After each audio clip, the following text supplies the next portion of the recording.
일본의 왕을 숭배하는 겁니다.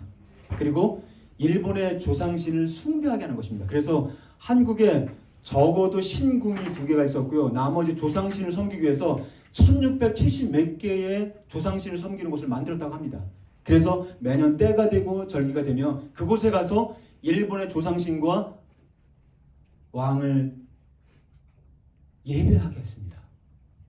그리고 또 한 가지, 두 번째는 한국 신민화 정책이라고 해서 이게 바로 무엇이냐면 일본의 조상과 한국의 조상이 똑같다. 그래서 한국인의 젊은이들에게 어떻게 합니까? 역사를 가르칠 때 일본의 역사를 가르치고 똑같이 일본의 학생들과 교육을 받게 하는 것입니다. 그리고 세 번째는 바로 무엇이냐면 창씨의 명 잘 아시죠 여러분? 무엇입니까? 이름을 바꾸게 하는 거예요.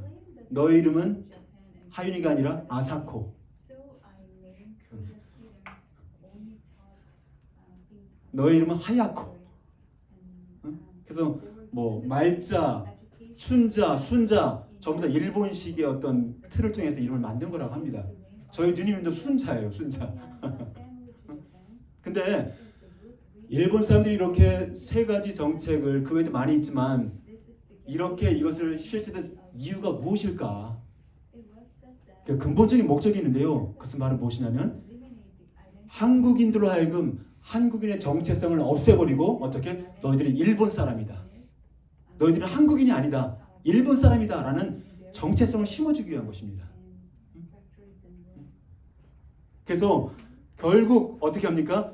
이렇게 한국인의 정체성을 없애고 일본인의 정체성을 심어줘서 어떻게 전쟁과 광산과 어떤 여러 가지 일들을 통해서 한국인의 젊은이들을 어떻게 계속 전쟁터로 광산으로 이끌고 가는 목적이 있음을 우리가 보게 되는 것입니다. 여러분, 인간은 누구인지 간에 정체성에 따라서 행동하고 움직입니다.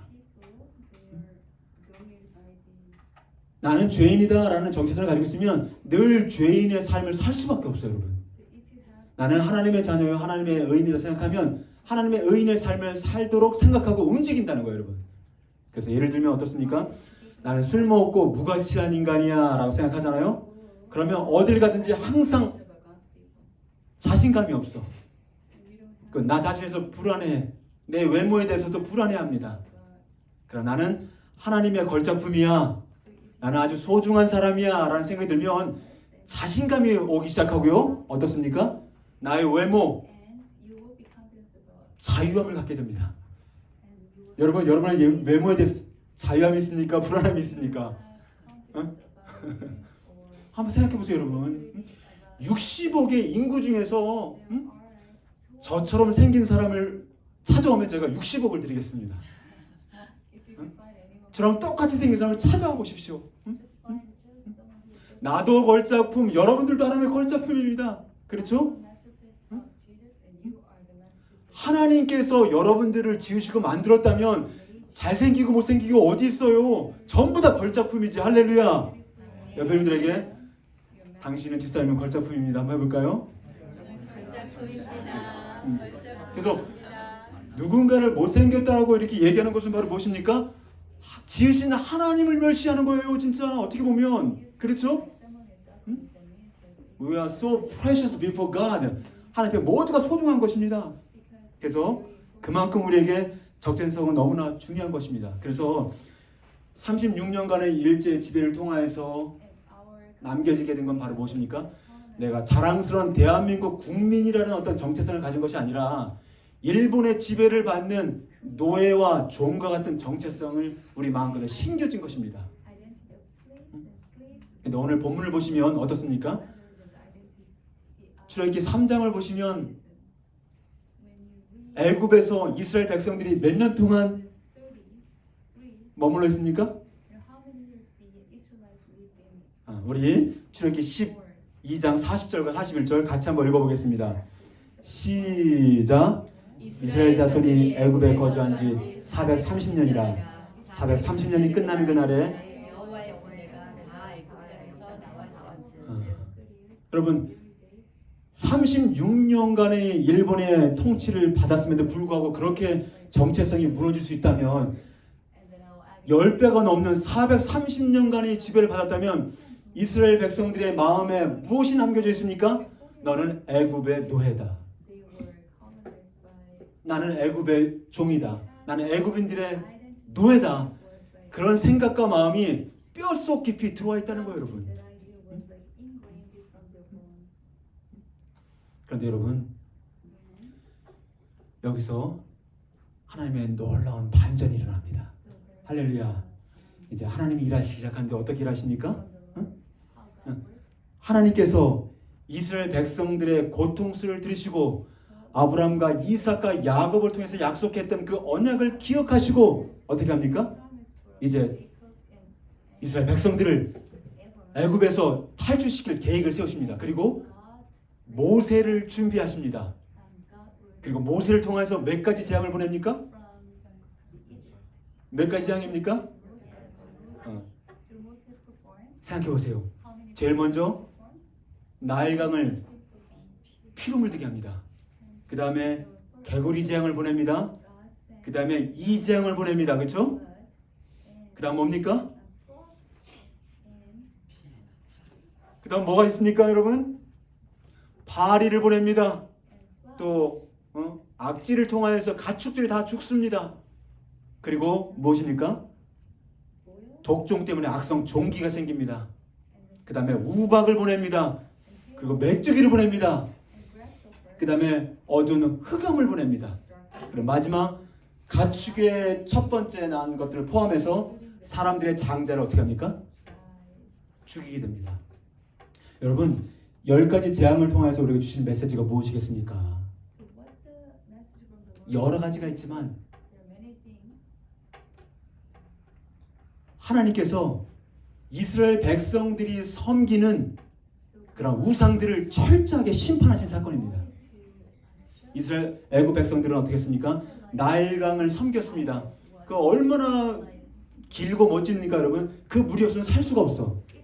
그리고 개구리 신을 섬겼습니다. 메뚜기 신을 섬겼습니다. 왜 흑암을 주셨습니까? 너희들이 섬겨야 될 것은 태양신이 아니야. 너희들이 섬겨야 될 것은 왜 장자가 주십니까? 애굽이라는 나라에서 파라오의 첫 번째 아들은 무엇입니까?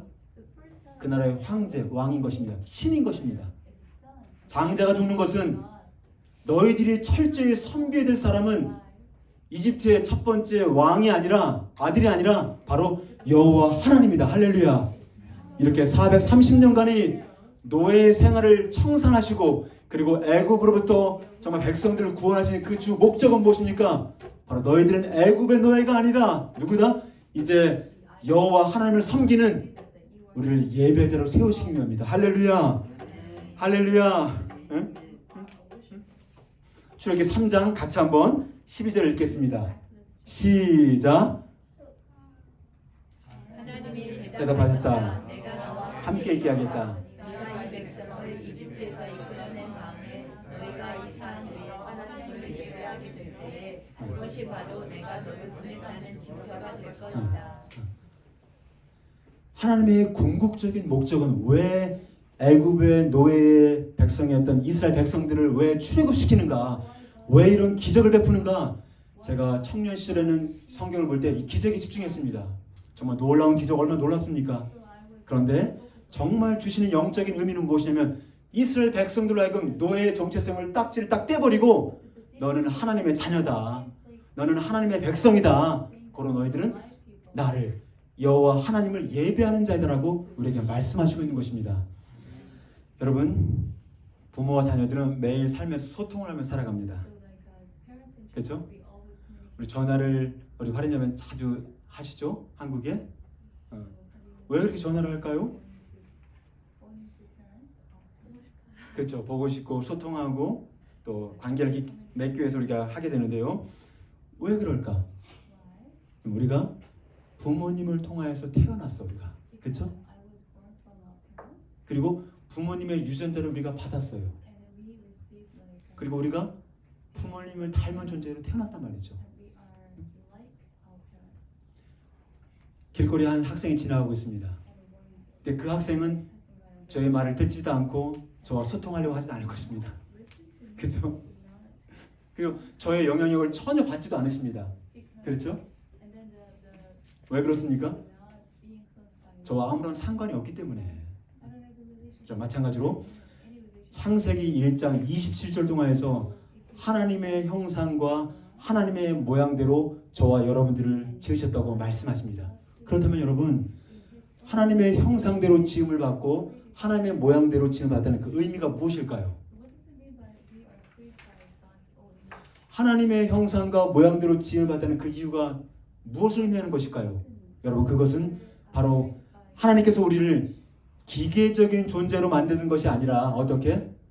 지성과 감정과 의지를 가진 인격을 가진 존재를 만들어서 하나님께서 나와 교제하고 대화하고 반응하며 사랑하는 관계로 맺기 위해서 그렇게 우리를 지으셨다는 것입니다. 할렐루야. 여러분 드디어 조금 오해하지 않기 원합니다.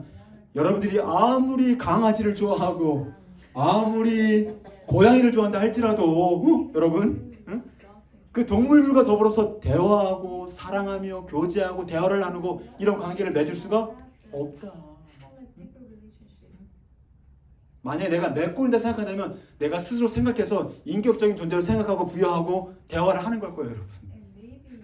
그러나 실제적으로 그런 동물들에게는 하나님의 형상과 모양대로 지음을 받지 않았기 때문에 우리 인간과 더불어서 대화를 할 수도 없고, 그렇죠? 사랑의 관계를 맺어나갈 수도 없다는 거예요, 여러분. 그래서 과거에는 없었지만 요즘 들어서 어떤 게 많이 오는지 아세요, 여러분? 내가 사랑하던 반려견이 세상을 떠나는데 천국 가서 볼 수 있을까요? 이런 걸 질문을 많이 한다고 합니다. 그 이야기는 또 다음 기회에 개인적으로 얘기를 나눴으면 좋겠고요. 그래서 우리가 오직 하나님, 오직 인간만이 하나님과 교제하고 대화 나눌 수 있는 유일한 존재로 우리를 디자인하셨다는 거예요, 여러분. 할렐루야. 이것이 진리입니다. 그래서 우리가 여러분 세상에 존재하는 모든 인간은 모두가 예배하는 존재입니다. 인정하시나요? 근데 죄가 세상에 들어왔어요. 죄가 세상에 들어오고 나서 인간은 두 가지 종류를 딱 나뉘게 되는데 어떻게 나누게 됐을까요? 예배하는 자와 예배하지 않는 자일까요? 여러분, 죄가 세상에 들어온 이후에도 동일하게 모든 사람을 예배하게 되어 있습니다. 근데 참된 하나님을 예배하는 자와 그리고 하나님이 아닌 우상들과 자기 자신을 예배하는 자들을 나뉠 수 있다는 거예요. 나는 아무것도 예배하지 않아요. 아니야, 그렇지 않아요. 여러분들은 예배하게 되어 있어요, 여러분. 왜냐하면 하나님께서 우리를 예배하는 존재로 만드셨다는 거예요, 여러분. 그렇게 디자인하셨어요. 로마서 1장 25절을 같이 한번 봅시다. 시작. 사람들은 하나님의 진리를 창조주 대신에 영원의 찬양을 받으실 분은 창조주 하나님 대신에 피조물을 예배하고 있습니다라고 로마서 1장 25절을 통해서 우리에게 말씀하고 있습니다. 저는 한번 여러분 생각해 봤습니다. 10계명의 첫 번째 계명이 뭐죠, 여러분?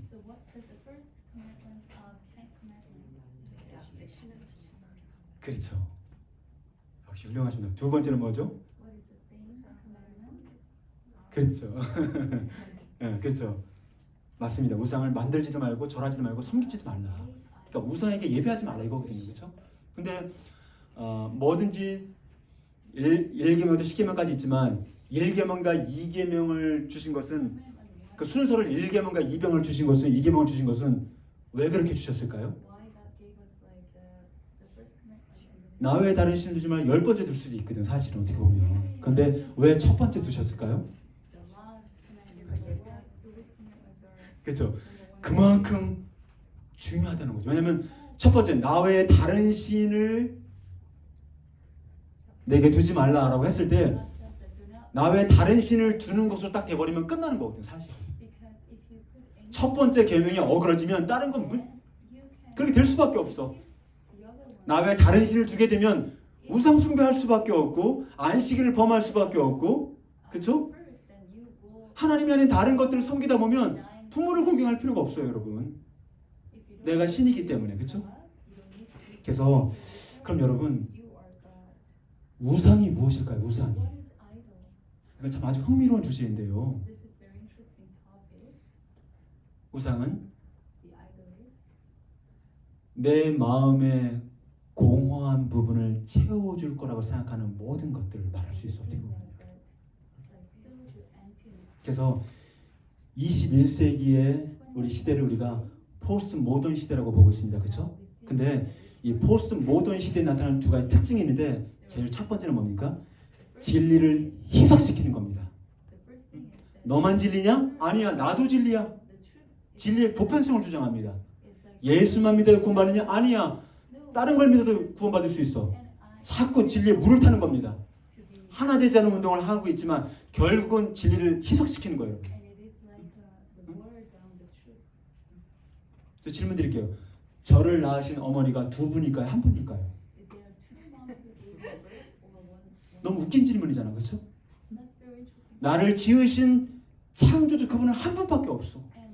나를 낳으신 어머니는 한 분밖에 없다는 거예요, 여러분. 나를 낳으신 어머니가 한 분밖에 없다는 걸 얘기하는 게 이게 문제가 되는 겁니까? 계속 앞으로 갈수록 계속 진리를 희석시킵니다. 예수만이 구원이 아니다. 예수에도 구원이 있다고 가르치고 있고요. 끊임없이 진리를 희석시킵니다. 두 번째 특징이 무엇인지 아십니까, 여러분? 두 번째 말은 무엇이냐면 바로 끊임없이 포스트 모던 시대의 진리를 부정하면서 쭉 나가다 보면 결국 우리가 만나게 되는 종착점이 바로 무엇이냐? 그것은 허무주의, 니힐리즘, 허무주의. 인간이 하나님을 죽이는 순간 인간은 철저히 허무를 느끼게 돼 있어요. 왜냐하면 하나님만이 주신 뻥 뚫린 그런 어떤 영혼의 공간이 있는데 그것을 하나님으로 채우지 못하게 되면 결국 공허함을 느끼는 거거든. 이 공허함들을 채우기 위해서 어떻게 합니까? 끊임없이 우리가 결국은 이 공허주의, 허무주의가 어디 가냐? 쾌락주의로 가는 거예요.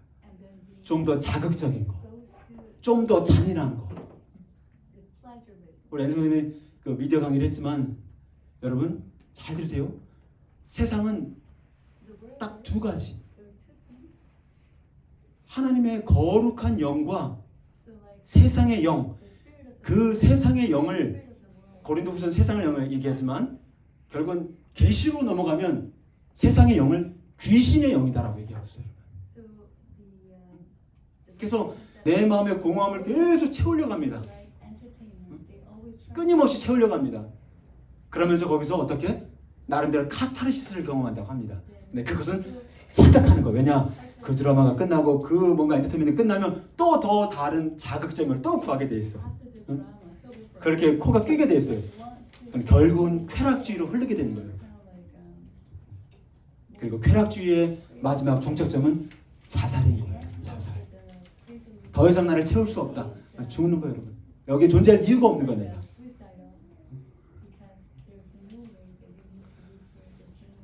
여러분, 우상 숭배자인가 예배자인가라는 책을 쓴 그레고리 빌 신학 교수님이 이렇게 강조했습니다. 한번 제가 읽어드릴게요. 인간은 누구든지 내가 예배하고 섬기는 대상을 닮아가는 존재이다. We become what we worship. 여러분들 안에서 끊임없이 욕망하고 예배하는 것을 닮아가게 됐다는 거예요. 따라서 성경에 나타난 그 영을 설명할 때 영이 무엇이겠습니까? 성령이 무엇이고 더러운 귀신이 무엇이겠습니까? 우리 안에 하나님의 성령이 임했을 때에 어떻게 합니까? 하나님이 자기를 사랑하는 자들에게는 주시는 것들은 눈으로 보지 못하고 귀로 듣지 못하고 마음으로 생각지 못하였다 함과 같으니라. 그러나 하나님께서 우리에게 성령으로 이것을 보이셨으니 하나님의 성령은 모든 것을 통달하시느니라. 그러니까 내 안에 들어오신 거룩한 그 영, 그 성령만이 나로 하여금 하나님을 갈망하게 하고 나로 하여금 하나님을 사모하게 만들고 나로 하여금 예배를 갈망하게 만들고 나로 하여금 주의 말씀을 간절히 사모하게 만든다는 거예요, 여러분. 그런데 삶을 살아가면서 계속 내 안에서 다른 갈망들과 다른 공허함들이 있다면 그것이 무엇이겠습니까? 왜 살고 싶지 않고, 왜 허무함이 들고, 왜 인생을 끝내고 싶어하고, 왜 우리가 우울해하고, 왜 우리가 극단적인 생각을 왜 하겠습니까? 그것은 철저하게 하나님을 통한 것이 아닌 것입니다. 그것은 세상의 영으로 온 것입니다. 왜냐, 여러분들을 파괴시키기 위해서. 여러분, 잘 우리가 분별하셔야 됩니다. 그래서 여러분들이 주중 가운데 보는 것, 듣는 것, 이 모든 것들이 여러분들의 영적인 삶을 좌지우지하는 것입니다. 조금은 안타까운 사실이지만 한국의 넷플릭스를 통해서 오징어 게임이 뭐 수많은 사람이 가장 많이 봤다고 하는데, 그 다음 두 번째 뭐가 나왔습니까? 마이 네임이 나왔어. 그렇죠? 이거 보라고 여러분들 얘기하는 게 아니라 어떻게 우연히 쭉 이렇게 보게, 쭉 이렇게 한 3, 4분 이렇게 봤나요? 웬만하게 잔인해서는 잔인한 게 아니에요. 쟤는. 오징어 게임도 사람을 너무 쉽게 죽이잖아. 그렇죠? 아무것도 아닌 것처럼. 그렇죠? 그래서 우리가 보고 듣는 것을 영향을 받는 거예요. 마약을 하는 사람들이 왜 마약으로 말미암아 과다범에서 죽게 됩니까? 생각과 정신 속에서는 내가 이렇게 많이 하면 죽는데 그래도 하게 되는 거예요. 왜 그러냐? 세상의 영이 내 안에 훅 들어오면 영을 이겨나갈 수가 없는 거예요, 여러분. 그래서 예수님은 이 땅에 오셔서 복음을 선포하시고 회개를 선포하신다면 어떻게 합니까? 더러운 귀신을 쫓아내시고 말씀을 증거하셨잖아요, 여러분. 지금도 똑같이 세상의 영들은 끊임없이 역사하고 있습니다.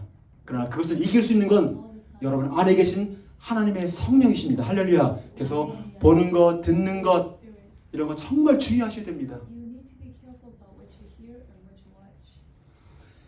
이분은 26년 동안 무당 온 사람 모태무당입니다. 모태무당.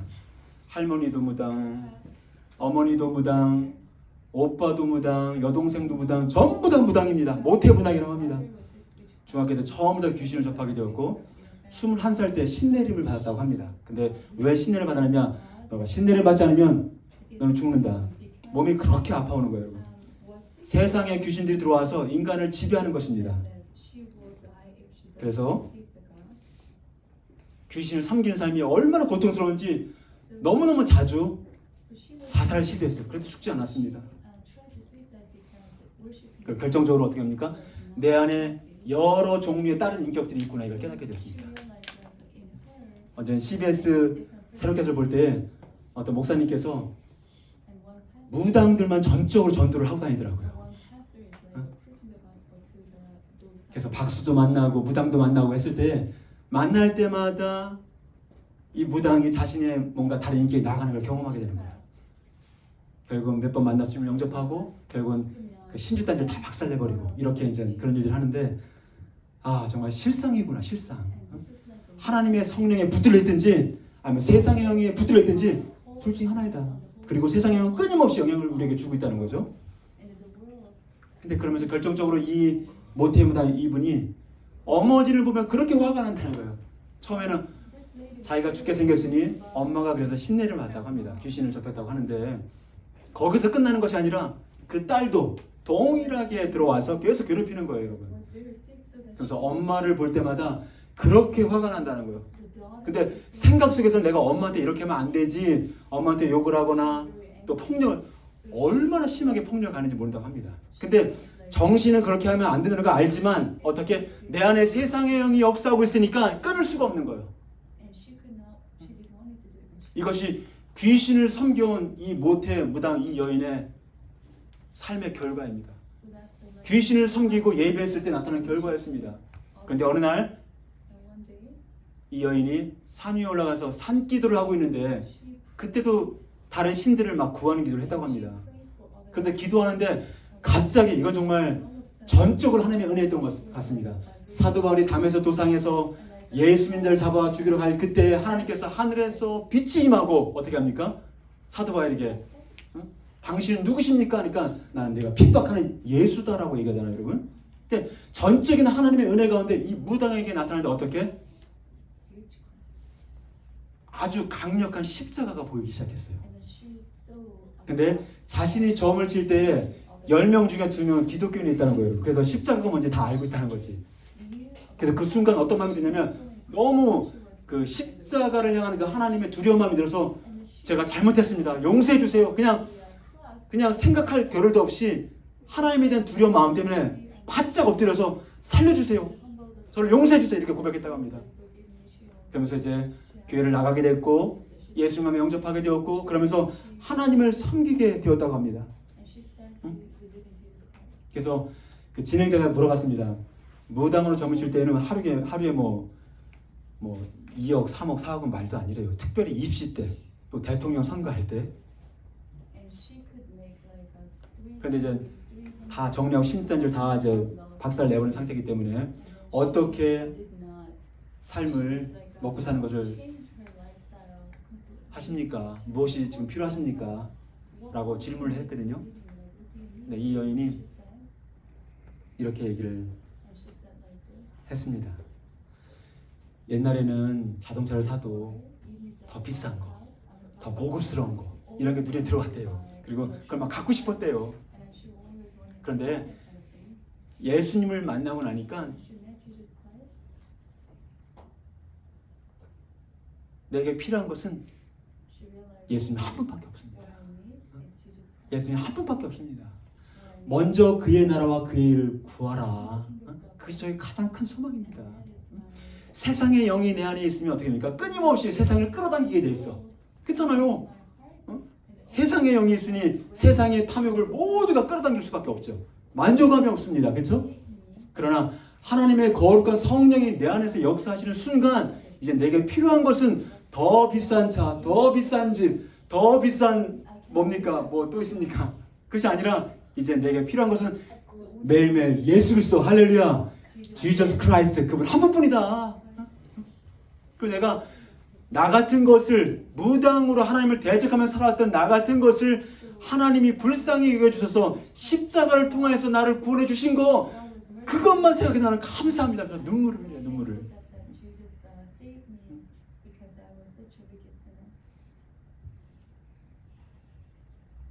참 그것을 보면서 저는 참 달라도 너무 다르다. 하나님을 섬길 때와 귀신을 섬길 때 어떻게 이렇게 다를 수 있을까? 너무 다르다. 그럼 저는 여호수아 24장 15절에 자신의 모든 인생을 하나님께 수고했던 모든 것들을 다 결정을 한 다음에 그가 고백하는 고백이 생각이 났습니다. 너희가 섬길 자를 오늘 선택하라. 오직 나와 내 집은 누구를? 여호와를 섬기겠다. 할렐루야. 여러분에게 날마다 그 결단의 길을 소망합니다. 할렐루야. 날마다 매일매일 나는 누구를 섬길 것인가 결단하셔야 됩니다. 할렐루야. 과거부터 지금까지 수많은 사람들이 어떻게 합니까?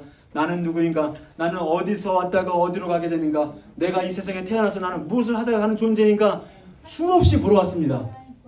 철학자들도 항상 퀘스천 마크를 달고 어떻게 합니까? 늘 생각합니다.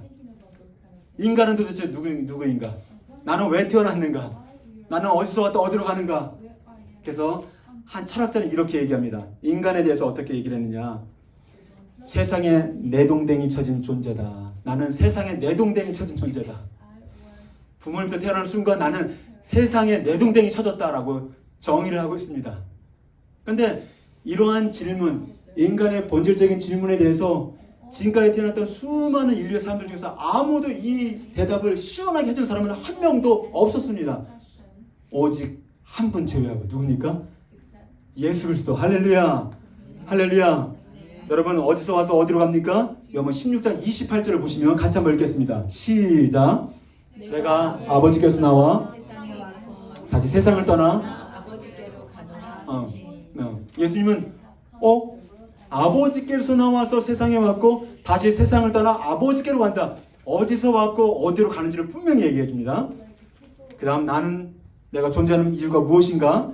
요한 6장 38절 같이 한번 읽습니다. 시작. 내가 하늘에서 온 것은 내 뜻을 행하려 함이 아니요 보내신 이의 뜻을 행하려 하심이라. 그렇죠. 내가 이 땅에 존재하는 이유는 내 뜻이 아니라 하나님의 뜻을 행하기 위해서 이 땅에 왔다. 근데 요한복음 10장 10절 후반절에 보시면 내가 온 것은 내가 이 땅에 온 목적은 양으로 생명을 얻고 더 풍성히 얻게 하려는 것이라고 우리에게 말씀하고 있습니다. 할렐루야. 여러분 예수님께서 유일하게 스스로 인간의 본질적인 질문에 대해서 대답을 했던 것처럼 우리들도 나에 대한 본질적인 질문을 던질 때 이제는 더 이상 사람이 아니라 사람은 아무도 대답해 줄 수가 없어요, 여러분. 우리 창조자 하나님께 하나님 내가 왜 존재합니까? 하나님 나는 어디로 왔다가 어디로 가는 존재입니까를 물을 필요성이 있습니다. 근데 주님께서 구약성경 이사야 43장 21절을 통하여서 이 백성은 나를 위하여 지었나니 나의 찬송을 부르게 하려 하심이라. 할렐루야. 같이 한번 이사야 43장 같이 한번 읽어봅시다. 그래요? 신기하네. 그렇구나. 예. 그래, 알겠습니다. 그래서 여러분들이 이 땅에 존재하는 유일하가 있다면 하나님을 찬양하는 예배자로 우리를 부르셨다는 거예요. 할렐루야. 할렐루야. 응? 신약성경 에베소 1장 5절과 6절을 보시면 같이 한번 봅시다. 에베소 1장 5절 6절 시작. 그 기쁘신 뜻대로 우리를 예정하사 예수 그리스도로 말미암아 자기의 아들들이 되게 하셨으니 이는 그가 사랑하시는 자 안에서 우리에게 거저주시는 바 그의 은혜의 영광을 찬송하게 하려는 것이라. 여러분들을 구원해 주시고 여러분들을 죄의 구덩이에서 살려주신 근본적인 이유가 있다면 어떻게? 하나님의 은혜의 영광을 찬송하게 하겠다는 거예요. 여러분, 그러면 하나님의 은혜의 영광을 찬송하는 게 무슨 의미입니까? 그것은 바로 하나님을 향한 예배인 것입니다. 그렇죠?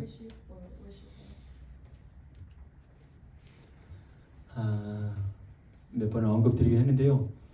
지금도 잊을 수가 없는데요. 저희 아버지가 돌아가실 때 병원 침대에 누워 계셨거든요. 숨을 쉬고 계셨어요. 그런데 숨을 거칠게 막 쉬시다가 숨을 들어 마시더라고요. 저도 되게 처음 그때 그걸 봤으니까요. 사람이 세상을 떠날 때 어떻게 떠나는 걸 이렇게 처음 보게 된 거죠, 저도요. 근데 숨을 막 쉬고 또 쉬다가 그 다음에 숨을 막 들이쉬다가 그 다음에 숨을 후 이렇게 탁 내쉬더라고요. 그러나서 딱 멈추셨어. 그래서 전기적으로 와서 막 이렇게 충전기를 막 이렇게 해서 심장을 막 이렇게 하는데 결국은 숨을 내쉬는 순간 이제 내쉴 때 그때 제가 볼 때는 이제 인간의 영혼이 딱 빠져나가는 느낌이더라고요. 그리고 인간의 영혼이 딱 빠져나가고 나니까 인간의 몸만 남았죠, 그렇죠? 우리 모두가 다 경험할 겁니다. 그래서 영혼이 있을 때의 무게와 영혼이 빠져나갈 때의 무게가 0.6 몇 g인가가 차이가 안 되잖아요, 여러분.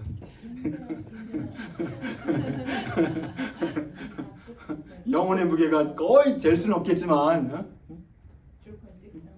그만큼 영혼이 빠져나가고 그리고 심장이 딱 멈추는 동시에 심장이 멈추는 순간 누구든지 이 땅에서의 삶은 마감하는 것입니다. 그렇죠? 네. 그만큼 인간에게 심장은 너무나 중요한 역할을 하는 거죠. 심장이 뛰지 않으면 인생은 끝나는 거잖아요. 그렇죠, 여러분? 근데 저희 크리스천들에게서 바로 이 심장과 같은 역할을 하는 것이 바로 예배라고 합니다. 할렐루야. 할렐루야. 여러분 한시라도 1초라도 1분이라도 잊어서는 나는 하나님의 예배자이다. 내가 하나님을 예배하기를 멈추는 그 순간 나의 주님에 대한 심장은 멈추는 거예요, 여러분. 내가 누구인가를 고민할 때 나는 누구인가? 나는 하나님의 예배자이다. 하나님의 영광을 찬송하기 위해서 내가 이 땅에 태어났다. 기억하셔야 됩니다. 이제 말씀의 결론을 맺겠습니다. 20대가 되었지만 어떤 일이 있었냐면요. 뇌의 문제로 말미암아 정신지체 1급 판정을 받은 형제가 있습니다. 몸도 많이 약했고 길거리에 자주 넘어집니다. 때로는 길을 잃어버리기도 했습니다. 때로는 교통사고를 당할 뻔하기도 했습니다. 이 지체가.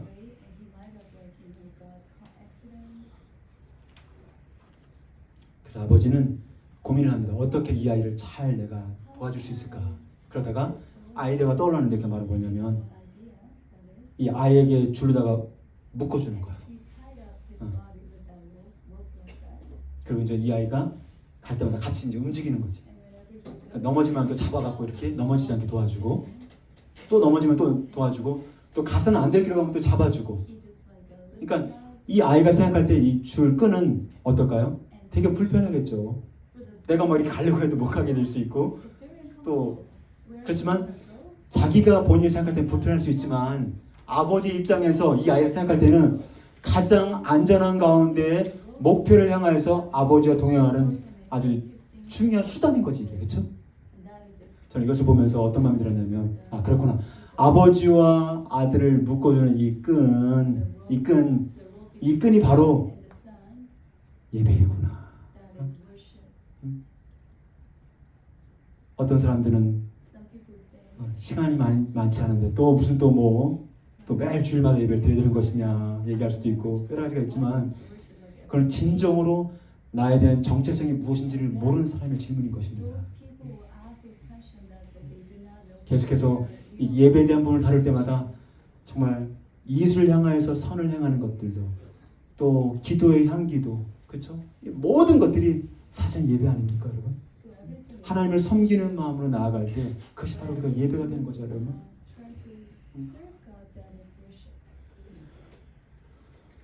이제 사탄의 꿈은 끊임없이 하나님의 예배자들을 없애는 것입니다. 하나님의 예배자들을 계속 예배드리지 못하도록 방해하는 것입니다. 그렇죠? 근데 하나님은 오늘 출애굽기 3장을 통해서 12절을 말씀하실 때 어떻게 합니까? 이스라엘 백성 어떻게 보면 굉장히 오합지졸이잖아요. 훈련도 되지 않았고 노예의 정체성에 있었던 백성들이었지만 하나님은 뭐라고 말씀하십니까? 여호와의 군대를 끌고 나왔다 얘기합니다. 그리고 그걸 보면서 야 정말 믿음이 무엇인가 생각해 보게 됩니다. 아무리 오합지졸 같은 이스라엘 백성들이었지만 노예의 정체성을 가진 이스라엘 백성들이었지만 하나님의 꿈은 이들을 예배자로 삼으시고 그리고 그들로 하여금 하나님의 군대를 삼기 위한 믿음이 있으셨던 거 하나님께서는. 할렐루야. 나는 하나님의 예배자입니다. 할렐루야. 나는 하나님의 군대입니다. 할렐루야. 여러분들을 하나님의 군대로 사용하실 것입니다. 할렐루야. 할렐루야. 그러나 하나님의 꿈은 끊임없이 하나님의 예배자들을 세우시고 일으키시는 것이 하나님의 꿈인 것입니다. 그래서 빌립보서 2장 9절 통해서 말씀하시기를 하나님이 그를 지극히 높여 모든 이름에 뛰어난 이름을 주사 하늘에 있는 자들과 땅에 있는 자들과 땅 아래 있는 자들로 하여금 어떻게 합니까? 모든 무릎을 예수 이름에 꿇게 하시고 그리고 예수를 주라 시인하여 하나님 아버지께 영광을 돌리게 하셨느니라. 같이 한번 읽읍시다. 다시 한번 시작. 이러므로 하나님이 그를 모든 이름을 뛰어난 이름을 주사 하늘에 있는 자들과 땅에 있는 자들과 땅 아래에 있는 자들로 모든 무릎을 예수의 이름에 꿇게 하시고 모든 입으로 예수 그리스도를 주시하여 하나님 아버지께 영광을 돌리게 하셨느니라. 하나님의 꿈은 모든 민족과 열방들로 하여금 예수를 주로 시인하며 하나님께 예배하는 삶을 살게 하는 것입니다. 여러분들의 정체성은 무엇입니까? 나는 예배자입니다. 따라서 나는 예배자입니다. 나는 하나님의 예배자입니다. 여러분은 하나님 한 분만 예배하도록 지음을 받았습니다. 진실로 하나님을 예배할 때 여러분들은 하나님을 닮게 되어 있습니다. 할렐루야. 다 같이 일어나시겠습니다.